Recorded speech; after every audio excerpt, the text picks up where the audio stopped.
Well, good morning. Not quite sure where that picture is taken, but that's where I want to be. Anybody else right now? Yes. Well, we are kicking off a new theme this week in Chapel Roswell, that of Sabbath. Now, that may be a concept that you're not very familiar with, but I can almost guarantee that it's one of those things that you didn't know you needed until you had it, and then you couldn't live without it. Sabbath is really just a fancy word for rest. But it's more than just rest like taking a nap or rest like binge watching Netflix or rest that goes beyond a day at the spa. Sabbath rest is about reclaiming a certain rhythm in your life, about finding balance, a holy and divine balance to your days and to your week. Sounds pretty good, doesn't it?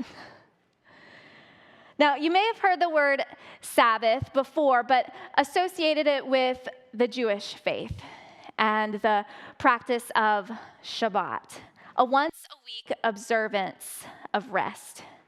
Now, for Orthodox Jews, this means walking to the temple and worshiping God, and then walking home and having a meal and celebrating with your family and those around you. They don't go to work, they don't go to school, they don't go shopping, they don't do much of anything.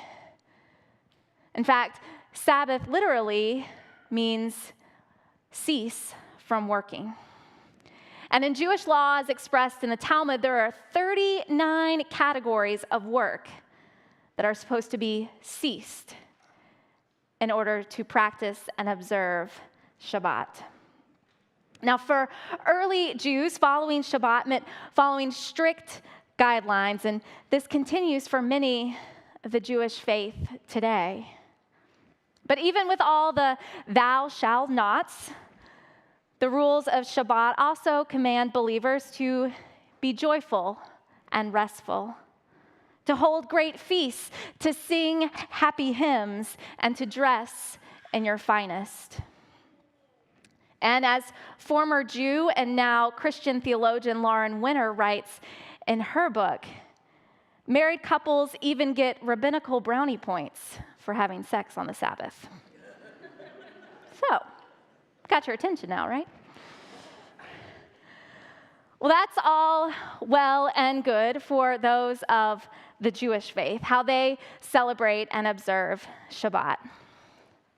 But what about for us as Christians? I mean, I thought Jesus came to set us free from all those rules and laws.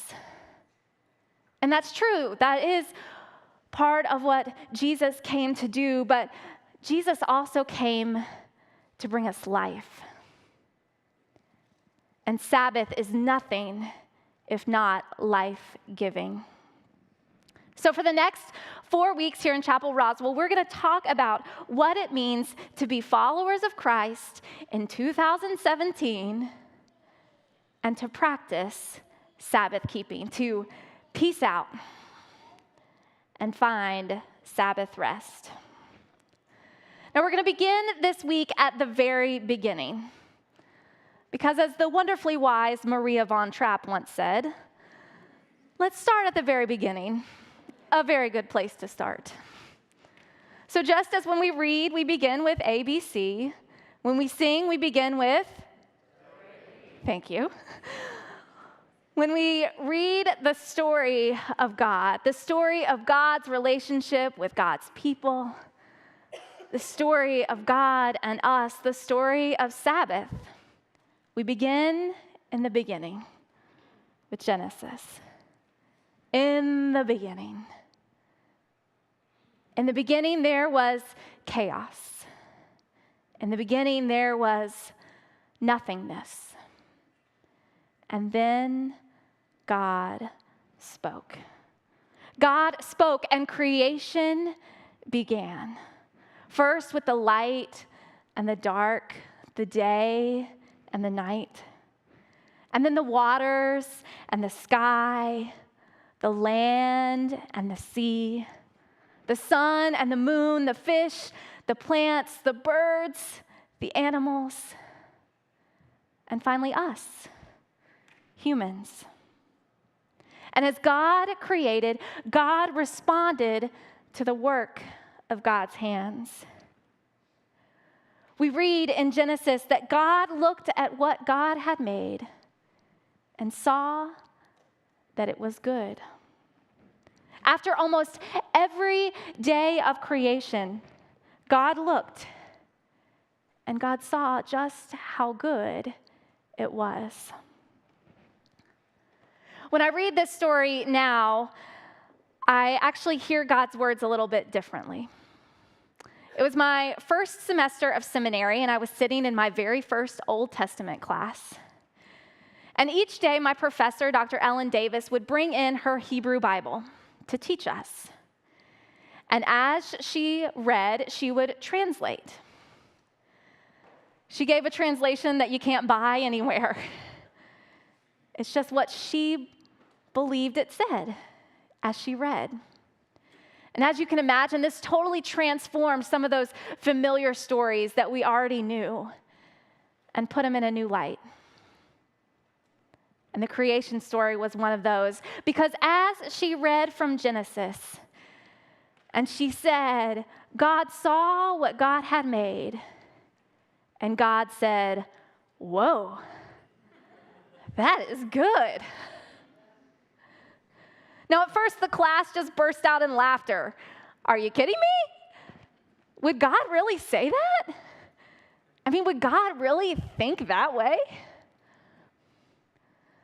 But the more she said it, the more it began to resonate within us, to think about that deeper meaning of what God saw when God looked at creation. It wasn't just a, whoa, look what I did. Or a whoa, I'm so amazing. But a whoa of awe and wonder. Think about how a child responds when they first learn something new, like the flipping of a switch will turn a light on and off. Or lifting the drain in the bathtub and all the water goes away? What? Whoa. Or maybe you can remember the first time you saw a rainbow. Or maybe what your reaction was when you visited a place like the Grand Canyon. Or experienced something that was totally beyond words. Whoa, this is amazing. Whoa, this is beautiful. Whoa, I can't wait to share this with someone, because whoa, this is good. This is good. Now, this pattern that God had of creating and then responding, it continued throughout the 6 days of creation. Now, were these 6 literal days or just a story to depict our schedule of time? That's not important today.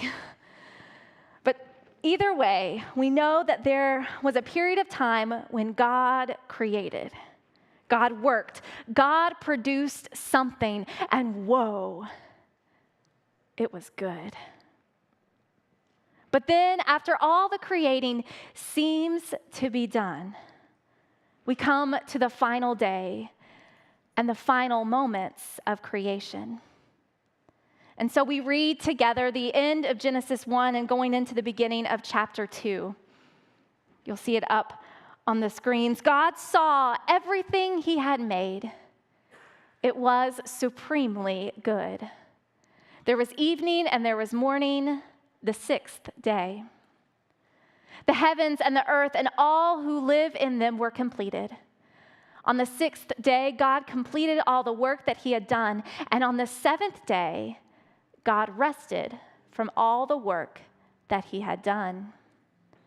God blessed the seventh day and made it holy, because on it God rested from all the work of creation. So God has finished God's work. But instead of jumping right to the next thing, and instead of checking off all the creation boxes and flipping the page in God's journal to the next to-do list, God stops. This is supremely good. Whoa. This is all so very good. There's no way that I can move on without pausing, without stopping to reflect and enjoy what this is before me. While God has been in the business of making something out of nothing, God now makes nothing out of something. Rest is created. And not only does God rest and say that it is good, but God names it as holy. Now, does God need to rest? No, of course not. I mean, God is God with infinite wisdom and power and energy. God's not tired and just looking for a day to refuel. Get ready for what's going to happen with Adam and Eve, because that's a doozy. God stops and rests because it's part of who God is. And it's part of this holy work of creation that God has been engaged with since the beginning. What good would it be to create this wonderful, beautiful world and then not stop to enjoy it? What good would it do to not take a moment to appreciate that which God calls good? If something is so amazing, so life-changing, that you stop and say, whoa, that's good, wouldn't you want to stay and be a part of the good? So this day of rest, this Sabbath day, it teaches us something about God, about who God is, and about who we are as people created in the image of God. God is not just in the business of producing, but God is also in the business of stopping and resting.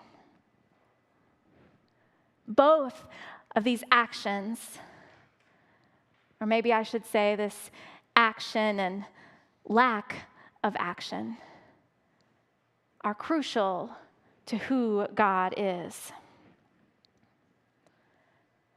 Dr. Matthew Sleeth, he has a book about Sabbath. It's called 24/6. And in it, he says, rest shows us who God is. God has restraint. And restraint is refraining from doing everything that one has the power to do. We must never mistake God's restraint for weakness. The opposite is true. God shows restraint, therefore restraint is holy. Now there's something that our 21st century American culture is not going to teach us. Restraint is holy. Pausing is holy. Resting from our labors, it's holy. Have you noticed recently how the answer to the question, how are you, has become almost universally the same? How are you? Oh, busy. So busy. How are you? The same. Yes. Busy, busy, busy. Guilty? Yes. Anyone? Yes. Not alone.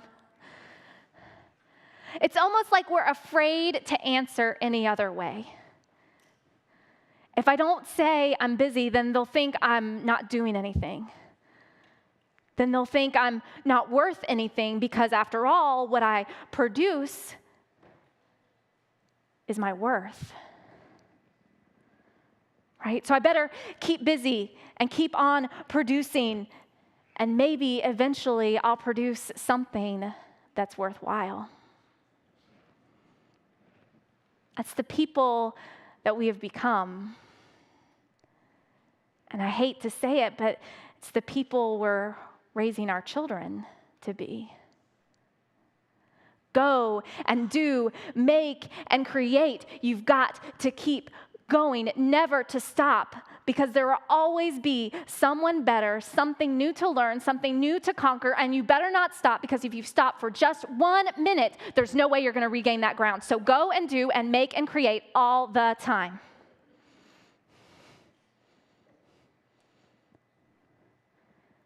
It's exhausting. Are you starting to stress out just thinking about it? Is your heartbeat starting to increase because now that I've mentioned it, you've started to go through your to-do list in your mind, and you're wondering, what the heck am I doing in church listening to her talking when I need to be doing this and this and this?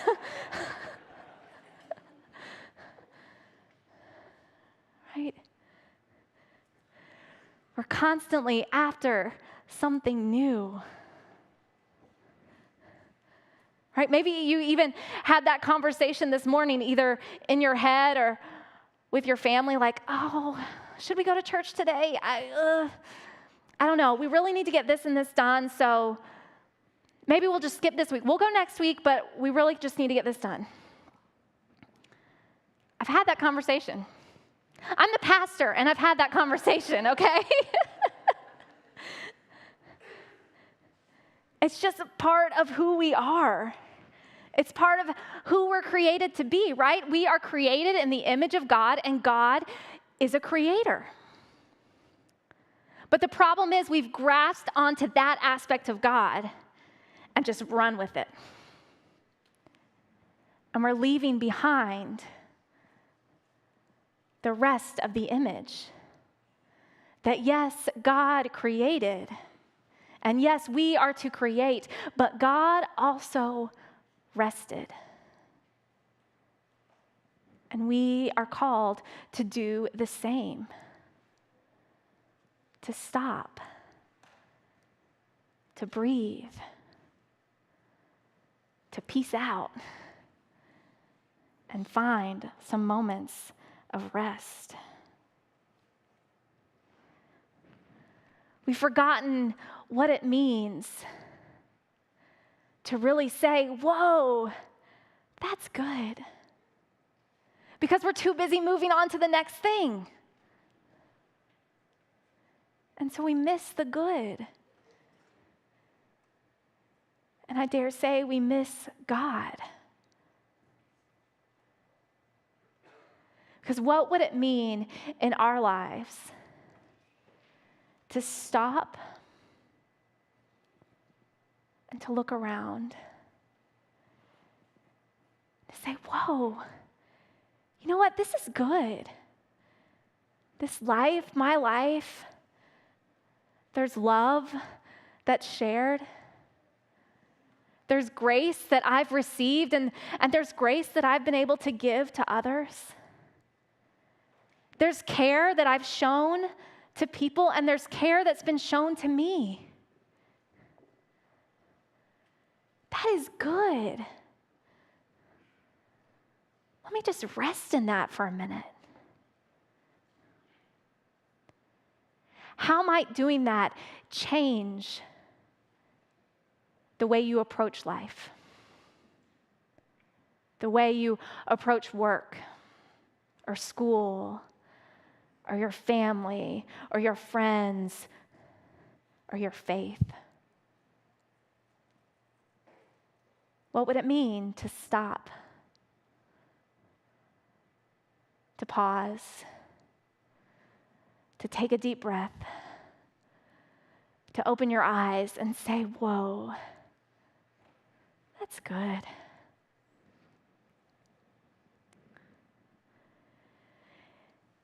It's an interesting thing to look at some of the creation stories from other ancient religions and cultures. A lot of them are very similar to ours, where the god or the gods creates the world and goes through the process by which that happens. But there's one thing that sets ours apart, that God rests. And let's take the Mesopotamian example, okay? So there's this god Marduk, and once, the world is created, Marduk has all the defeated lesser gods create Babylon, the city of Babylon, and create the temple in Babylon so that people can come and worship Marduk. Well, once the defeated gods create this temple, they need someone or something to care for the temple. And so they create humans to be their serfs, their slaves, and to work day in and day out to maintain the temple. That's how their creation story goes. And so for them, they understand that they are created for work and nothing else. And if they fail at their work, then that reflects their failure to truly serve their gods. But for us, in our story, we see how God not only invites us into the work, but invites us in to share in the non-work of rest.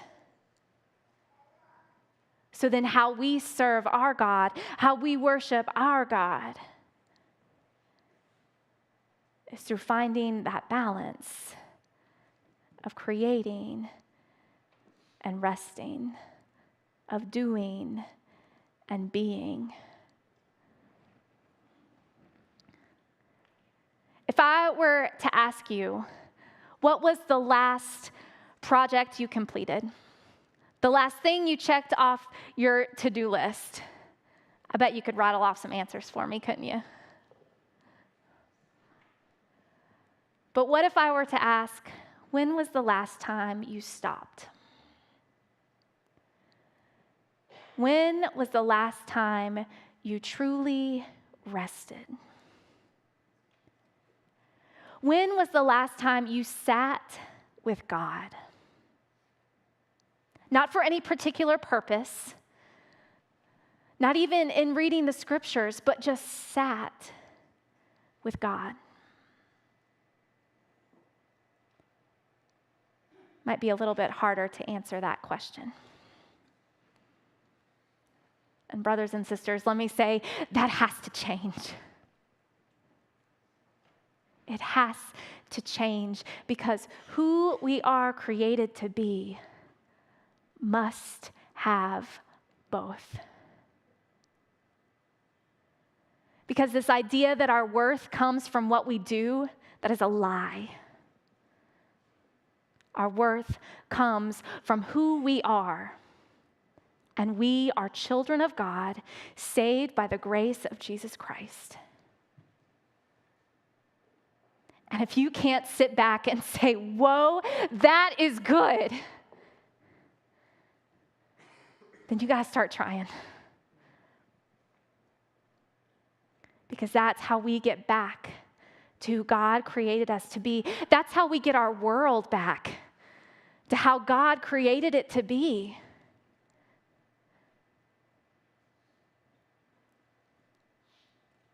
I'm not going to say it's the answer to all of our troubles, but it's a darn good start. To appreciate what we have, to give thanks for what we have,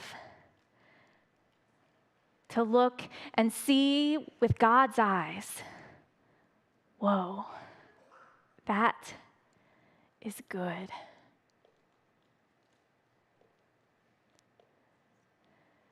Now, we want to help you in this a little bit, right? Over the next 3 weeks, we're going to talk about what it means to live into Sabbath, to find this new rhythm of doing and being, producing and resting, creation and Sabbath. But I want to ask something of you, starting today. I'm not going to ask for a whole day of rest. We won't get there yet. But all I want is a moment. I want a moment each day this week for you to stop, for you to look around and find something good. Now, you can do it when things are going great, and it'll be easy.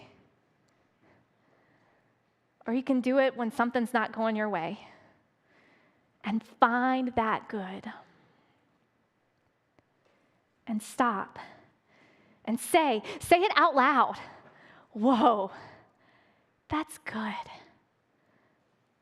Let me rest in that for just a minute. We want to help you do that. And the way we're going to help you do that is by sending you a text message reminder every day.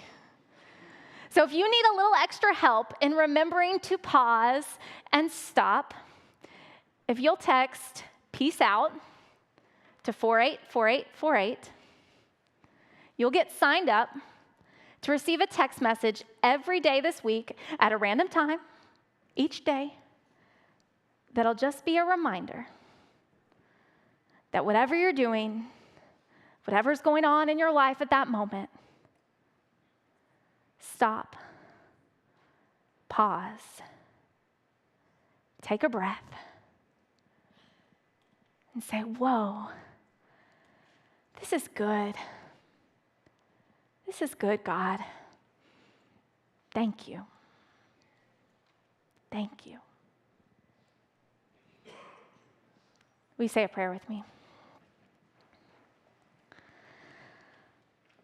Holy and gracious God, Lord, the work of your creation is magnificent. But let us not focus solely on what you have done, but how you rest in that creation. That who you have created us to be are people that, yes, create just as you have, but also rest just as you have. Lead us to find a place of holy rest, of holy restraint.